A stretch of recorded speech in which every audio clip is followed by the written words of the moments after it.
Thousands of Cambodia's orphans rely on the kindness of strangers, dedicated international volunteers donating time and money for their upkeep and care.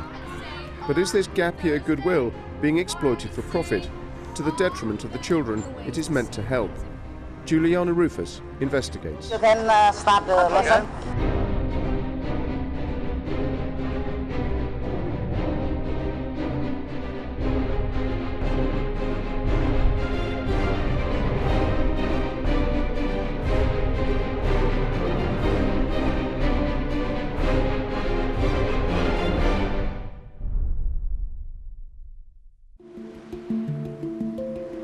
Phnom Penh, the capital of Cambodia. Between the 1970s and 1990s, Cambodia was ravaged by civil war. Since its return to peace, there has been a boom in tourism, with over 2 million visiting every year. Keen to help this war-torn country, increasing numbers of tourists are now also working as volunteers. Most come with the very best intentions to work in schools and orphanages, filling a gap left by a lack of development funding. But recently, disturbing stories have emerged that Cambodian children are being exploited by some of the companies organizing volunteers or running orphanages. We've come to Cambodia to investigate allegations that quite a few of these orphanages are run not for need, but for profit. Our journey begins on the outskirts of Phnom Penh at an orphanage and school called the People's Improvement Organization. Set up 10 years ago, it provides free education for children who worked on the city's main garbage dump. You want to start teaching? Yes! No? You may sit down. If there's an example of best practice in this industry, then perhaps this is it. I'm going to teach you now about the prepositions. Tabitha Berg from Denmark has come to teach for 2 months. Okay? So how has it been so far? I really like that it's so free and I can do whatever I want when I come into my class. I like that everybody's really friendly and the kids are really respectful and they really, they give a lot. I learn English. Having taught children in Denmark, Tabitha is teamed up with a local teacher. I really think that they get a lot out of the teaching from the volunteers because we bring a lot of new ways to see things and we bring the pronunciation. The experience is as much for the teacher as it is for the kids. In a deprived neighborhood, PIO is making a difference through organized volunteering and foreign donations. Its founder, Paimean Nguyen, explains how past conflicts have contributed to the estimated 10,000 Cambodian children in orphanages. All the farmers, they have children and they are so poor and they abandon them. Sometimes they just come to drop in front of the door and they leave. We don't know where they from, these kids. Why would a parent leave their child here on the doorstep of your orphanage? Yeah, as you know, they could not afford to take care. And also, some family, they want the kid to go to school, but they could not afford.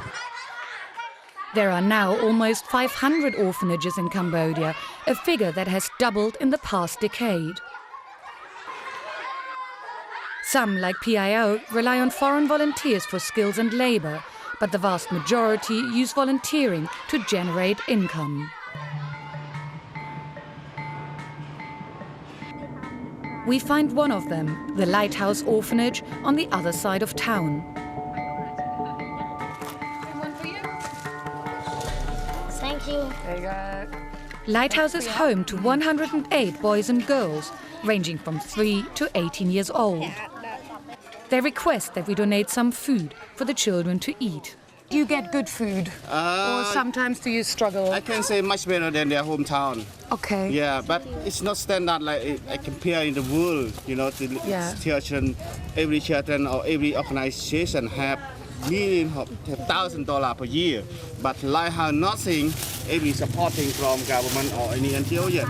So you need donations from volunteers? Sure. Yeah, we don't ask for how much. Yeah, just by the generous. Thank you. how much generous we can take it. Mr. Ritchie is responsible for bringing volunteers to Lighthouse, and he's found a way of increasing revenues. The orphanage is not just hosting gap year volunteers, but groups of school students on short-term stays too. Just now, a group of Canadians are visiting. In their downtime, the students get to play with the children. And over the past week, some special friendships have developed. Do you think you've made a difference to the kids? I think I have. By building, helping build this stuff, we've brought a lot of things, and just playing with them, I think it's made a difference, because they, you can tell, if you were here, you'd get bored probably very easily. So. Even the teachers are not immune. They may say, I don't know, dealing with the kids is going to be hard, but just when you get here and one of these little guys walks up and grabs your hand, you have no choice but to sort of fall in love with them. So it's pretty awesome. As Canadians and orphans grow closer, not just goodwill, but a lot of money is flowing into the orphanages too. We supplied the labor, probably bought the tiles, the sand, the compost. So we've sent about $5,000 ahead of time, and then I brought a few $100s with me. So we bought some rice, charcoal, a water pump to keep the garden going. So kind of give them a little happiness today with our shopping. This is a huge amount of money in a country where the average wage is $65 a month. What they will never know is whether all of it will be used for the benefit of the children. We knew from various reports that in a number of cases the huge influx of donor money has attracted unscrupulous business people to open orphanages for the wrong reasons.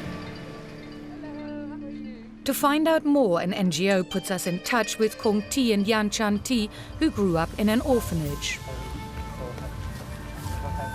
When the donors discovered that the director had been stealing the money donated for the children, the orphanage was closed down.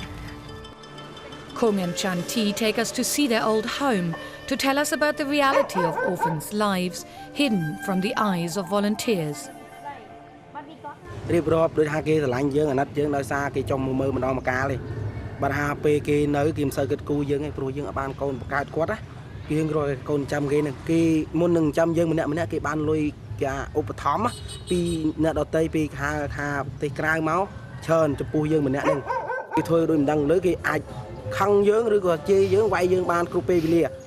Why didn't you tell the volunteers what was going on?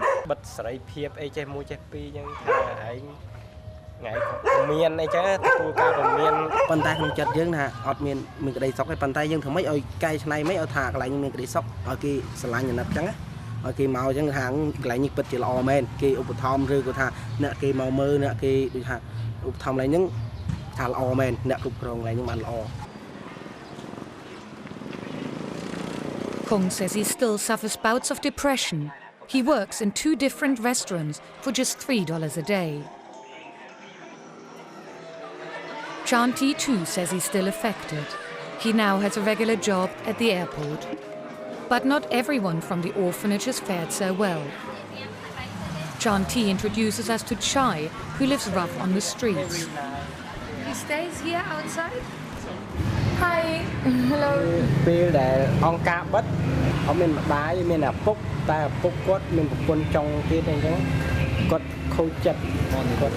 Chai barely speaks.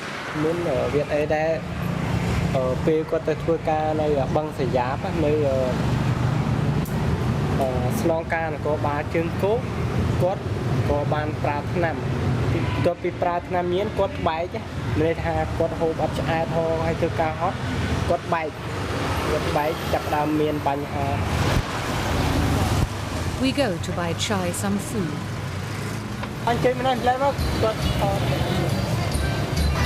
How many of the former orphans have problems?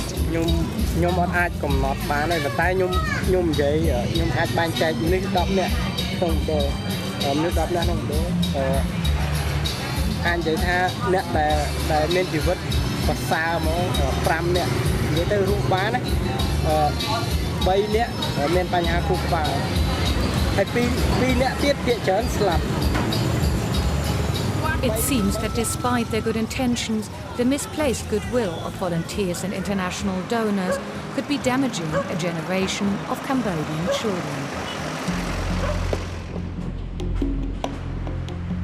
But it's not just the Cambodians in charge of orphanages who are accused of taking advantage of the money flowing into them. Voluntourism has become a global industry, with foreign companies tapping into the potential profits too. We meet Australian Demi Jacoumes, who has volunteered in Cambodia for the past 3 years, and her experiences have made her jaded about the industry. I really learned a lot about orphanage tourism and the things that goes on behind the scenes that you wouldn't just see coming your first time. Demi explains that volunteers like her book their stays in Cambodia through international commercial volunteering companies based outside the country. Her first visit in 2009 was through Projects Abroad, one of the largest in the world. Volunteering comes at a cost, and Demi is surprised how little money actually goes to the local orphanages. My director once told me that he gets $9 a week per volunteer, and you know, Projects Abroad you can pay up to $3,000 for 1 month, and he gets $9 a week. So what you're saying, it's about $100 a week for the orphanage if you've got 10 people staying, but thousands for the organisation that sends the volunteers down. Yeah, it's a lot of money for them, and there's hundreds of orphanages in Phnom Penh, hundreds of volunteers, so they make a really high profit. When volunteers like Demi spend more time in orphanages, some question how the relationship between the children, the orphanages and the international businesses really works. Sisha is an NGO that investigates allegations of exploitation of children in orphanages, and it's one of the few places where volunteers can voice their concerns. Hi, you're Erin? I am. Hi, nice to meet you. I'm Juliana. Erin's team are working on a case about an orphanage called the Children's Umbrella Center Organization, or CUCO, brought to them by former volunteers. So these are the email complaints that we did get from the volunteers. It really clearly stated what their concerns were. The abuse, the children missing. The director was openly saying that he did want to adopt the children out for a price of about $10,000, which is extremely concerning for Sisha, as well as the adoption is illegal in Cambodia at the moment. There were allegations of physical abuse, lower food standards, so the kids were looking hungry. It was open sewage. The boys were sleeping under a smaller roof, and the roof was leaking. So this place is getting international volunteers through organizations. Do you know who these organizations are? Well, 2 of the girls that came forward were volunteering through Projects Abroad. And this is dating back to literally pretty much 1 year ago. Yes. Sisha took the allegations to the Cambodian government, who sent in their examiners in November 2011 and January 2012. CUCO has been inspected twice by the Ministry of Social Affairs, and they found the conditions there appalling. In fact, they threatened that they would close the orphanage down if it doesn't start complying with their minimum standards. To avoid arousing suspicion, we go in undercover as volunteers, wearing hidden cameras. Hello. Hello. Hello. We are greeted by Sinet Sok, the orphanage's director. Hello. How are you today? You can start the lesson. Okay. Sinet is keen for us to start teaching straight away. The first time you can train, example, you start 12:30 until 1:30. Break time. The thing is, I have never done any teaching. Yeah, I understand. So you can train the simple here because I have the book. You can read. Having simply walked off the street, we are now teaching an English class. Then there is a seemingly endless amount of playtime. Many of the children are hyperactive and all demand constant attention. This is just a complete joke. We've been totally abandoned. We're meant to have a timetable that we're sticking to. But instead we're kind of just left. There's no lunch, there are no drinks. The kids have got nothing to do. And our teaching was totally pointless. We observe that some children show signs of what psychologists call attachment disorders. They crave love and attention, but push it away when it's actually given to them. When Sinet returns, he shows us the children's rooms. Only half of the beds have mattresses. God, that looks so hard. Right now only 8. Oh, it's not wood, it's metal. These are the conditions the government inspectors asked him to improve. That's open. The roof is open. Yeah, when the rain come down, wait here, wait. Not good for the children, is it? Yeah, I see, but I try to do. Appeal to other people, if you have friends, please help the situation of the kids here. In the middle of the courtyard, we also see the open sewer reported to Seychelles. There are accusations that Sinet uses the children's misery to generate donations. Whether or not this is true, he certainly doesn't seem to make any effort to meet the government's minimum standards. Before we leave, Sinet tries to get money out of us again. I am unhappy with the food. Can you have me every day or not? So when you don't have food, does that mean the kids don't eat? No, sometimes I want some people and sometimes I try to ask somebody. Very hard, you know. Sometimes they go hungry? Yeah, only rice. Things at Kuku are bad. But in the evening, we learn that they can get even worse. Cambodia has become a target for child sex offenders, and Wandu Kam investigates such cases for an NGO called Action pour les enfants. He is deeply concerned that some volunteer placement organizations fail to ask volunteers to undergo criminal record checks. This is the very high risk for Cambodian children who are living in the orphanage. This guy, you know, he's American guy, and he came to Cambodia through project abroad. He worked in a pediatric hospital. Shockingly, this man, Dr. James D'Agostino, had originally come to Cambodia through volunteering with projects abroad. And at the time, he also brought 3 underage boys and 1 adult to live with him in the private rented house. And according to the statement from the boy, he abused the boy on multiple occasions. In another case, a British paedophile, Nick Griffin, had opened his very own orphanage and abused boys there. Both men were found guilty in Cambodian courts and sentenced to jail terms of 4 and 2 years respectively. The foreign sex offender, they use NGO volunteer job to hide their identity, to hide their abusive behaviors.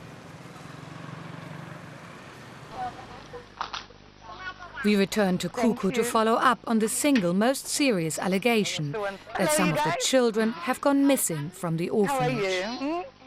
It's disturbing your meal. How are you? To our surprise, a Dutchman has arrived. I'm a volunteer, but what do you do here? Also the same thing. Really? Okay. But I live in a house from the organization with other people who are volunteering. Which organization is that? Projects abroad. Okay. They have 6 apartments in Phnom Penh. Wherever we turn, we keep hearing about projects abroad. But did you know about this place before you left Holland, or did they put you in touch with it? I didn't know. They just placed me here. I came here yesterday and I didn't really know what to expect. So. It's hard to believe they are still sending people after complaints from previous volunteers had led to government inspections. To our amazement, he tells us projects abroad never asked him for a criminal background check, which he would have had to agree to under Dutch law. When we go looking for Director Sinet, we find him at the back. How are you? I'm fine, thank you. Hello, how are you? We want to test how serious he is about protecting his orphans by asking him if we can remove some of the children. Good. It's our friend Vani, Sinet. For everyone's safety, we've asked a social worker to join us. We tell Sinet she's a friend and interpreter. We wanted to this afternoon to see if we can take some of the kids to have a little tour near Phnom Penh. How many kids do you want to shoot at? We just thought we'd take maybe, 3, 4. Which one? We're thinking Srina is nice. Maybe you can. Yeah. I can call it. Sinet is actually getting us to choose between the children. And minutes later we leave with 4 of them. Never once have we been asked for identification. This is actually totally crazy. Sinet just allowed us to pick up 4 kids from his orphanage. They're in our car now, and we could just drive off with them. We knew from Sisha's investigation that the children are from the northeast of the country. But the paperwork at the orphanage was fabricated, and their birth parents could not be traced. Do you remember your parents? What the town away?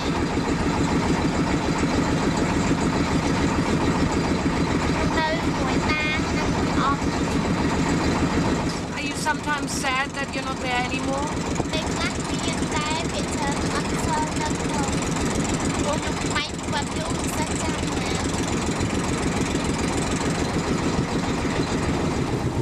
The sad reality is that even if the government would come to the rescue of these children, they could never be reunited with their families. During our time in Cambodia, we had heard a lot about projects abroad. Now it was time to find out more. There really is a lot of money to be made in the volunteering business. According to their company accounts, Projects Abroad had a turnover of over $24 million in 2010. They made over $3 million profit and paid a dividend of $1 million to the 2 directors. I've asked Projects Abroad why they continue sending their volunteers into orphanages that are so clearly failing the children, and why they are putting children at risk by not asking all their volunteers for criminal background checks. The company declines an on-camera interview, but tells us in writing that Cuckoo receives $50 per month for every volunteer. They say that even if the allegations against Cuckoo were correct, it would be better for the children and the orphanage to have vetted volunteers on the ground. They also claim that since 2010 they do criminal background checks on the over 30s, and that for those younger they require a written reference from a school, college or named referee. When we put our allegations to Sinet, the director of Cuckoo, he denied them all.